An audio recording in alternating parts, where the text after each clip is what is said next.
அன்புள்ளங்களுக்கு வணக்கம்.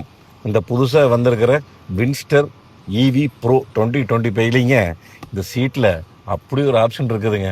Business class சீட்டுன்னு சொல்கிறாங்க. அப்படி என்ன பிஸ்னஸ் கிளாஸ்ன்னு கேட்குறீங்களா? இந்த சீட்டு டிசைன் பார்த்தீங்களா எப்படி இருக்குதுன்னு? இந்த நம்ம ஊரில் சமோசா இருக்குமில்லங்க, அந்த மாதிரி இருக்குது பப்ஸ் ஸ்டைலில் பார்க்குறக்கு.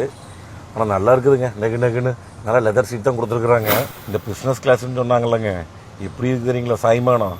கிட்டத்தட்ட 10 ஸ்டெப்புக்கு மேலே சாய்மானம் பண்ணலாங்க. இது நார்மலாக கொண்டுட்டு இருக்கிறது. இந்த இடத்துல கைப்பிடி கொடுத்துருக்காங்க. இதை வச்சு அப்படியே அமுத்துறீங்கன்னு வச்சுங்க, இப்படி ஒவ்வொரு ஸ்டெப்பாக போகுதுங்க பின்னாடி. இங்கே பாருங்க எது வரைக்கும் போகுதுன்னு. அடா இந்த மல்லாக்க படுத்துட்டு மேலே பார்க்குற சுகம் இருக்குதுங்களே, அடாடா அப்படி ஒரு சுகம். மேலே வேற இந்த 3 புல்லாக ஓப்பன் பண்ணி விட்டுக்கலாங்க. அப்படியே மேலே அந்த வானத்தை பார்த்துட்டு நட்சத்திரத்தை பார்த்துட்டு வேடிக்கை பார்த்துட்டு போகிறக்கு என்ன சுகமாக இருக்குன்னு தெரியுங்களா? அப்படி ஒரு சுகம். இந்த ஆப்ஷன் எப்படி இருக்குதுங்க? மறக்காமல் கமெண்ட்டில் சொல்லுங்கள்.